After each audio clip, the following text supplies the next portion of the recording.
आज भले ही underworld don Dawood Ibrahim Bharat समेत पूरी दुनिया के लिए सरदर्द बना हुआ है, लेकिन एक वक्त ऐसा भी था जब दाऊद और उसका गॉडफादर हाजी मस्तान एक महिला के इशारे पर नाचते थे।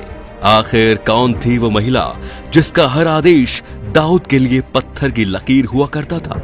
जानने के लिए वीडियो में आखिर तक बने रहिए। जो हम आपको दिखाएंगे उसे देखकर आपके रोंगटे खड़े हो जाएंगे।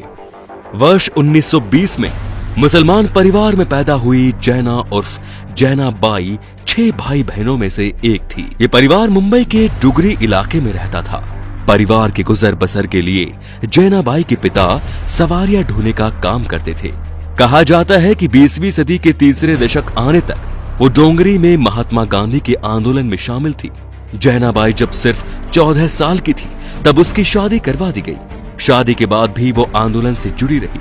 उस दौरान किसी हिंदू क्रांतिकारी को अंग्रेजों की पुलिस से बचा लेने पर उसे उसके पति की मार भी सहनी पड़ी। 1947 में बंटवारे के दौरान जैना बाई ने मुंबई छोड़ने से मना कर दिया। इस बात से नाराज उसका पति 5 बेटों को छोड़कर पाकिस्तान चला गया। देश की आजादी के बाद से देश में भारी अनाज की किल्लत होने लगी और महाराष्ट्र सरकार ने बहुत कम दामों पर गरीबों को राशन देने का काम शुरू किया। अपने और अपने 5 बच्चों के पेट को पालने के लिए चावल बेचने के धंधे से जुड़ी। यहीं से जैना बाई ने स्मगलिंग के चावल बेचने का काम शुरू किया। स्मगलर के संपर्क में आने और चावल के धंधे में नुकसान के बाद जैना बाई को दारू के धंधे में आना पड़ा। डोंगरी में नकली शराब बनाने और बेचने लगी थी। पूरे इलाके में केवल उसका ही सिक्का चलने लगा था और यहीं जैना बाई के नाम से जैना बाई दारू वाला पड़ा।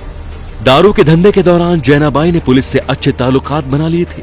1962 में एक पुलिस ने अवैध शराब बेचने और बनाने के आरोप में नंगे हाथों पकड़ लिया और सामने आया उस दौर का सबसे नकली शराब बनाने का कारोबार। सूत्रों की माने तो उस समय के महाराष्ट्र के मुख्यमंत्री यशवंतराव चौहान तक की पहुंच के चलते रिहा कर दिया गया और वो पुलिस की खबर बन गई।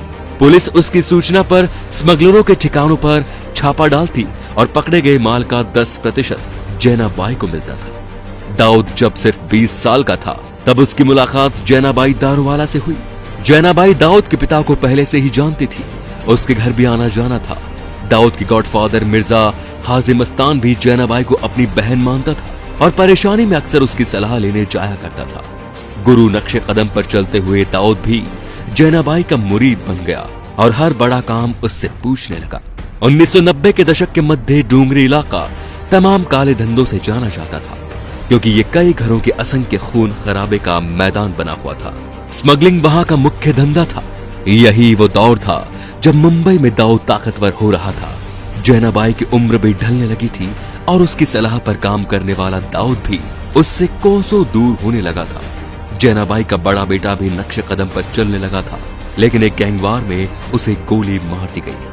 अपने जीवन के अंतिम सालों में जैना बाई ने सब कुछ छोड़कर धर्म का रास्ता अपना लिया। यही कारण था कि जब उसे उसके बेटे के हत्यारों के बारे में पता चला तब उसने उनको कोई नुकसान नहीं पहुंचाया। जैना बाई ने हिंदू और मुस्लिम एकता के लिए कई सार्थक प्रयास भी किए थे। शांति स्थापित करने के लिए उसने 2 ग्रुप तैयार किए जो दंगों के समय दोनों ओर के लोगों को समझाने का काम करते थे। लेकिन उम्र ढलने के साथ साथ जैना बाई का मंसूबा भी कम हो गया और धीरे धीरे दाऊद और हाजी मस्तान उनसे दूर होते चले गए। जैना बाई को जानने वाले बताते हैं कि 1993 में हुए मुंबई के धमाकों की घटना से जैना बाई को बहुत चोट पहुंची और वो बीमार रहने लगी और धमाकों के कुछ सालों बाद ही उसने दम तोड़ दिया। तो दोस्तों, जैना बाई के बारे में आप क्या सोचते हैं? कमेंट करके जरूर बताइएगा।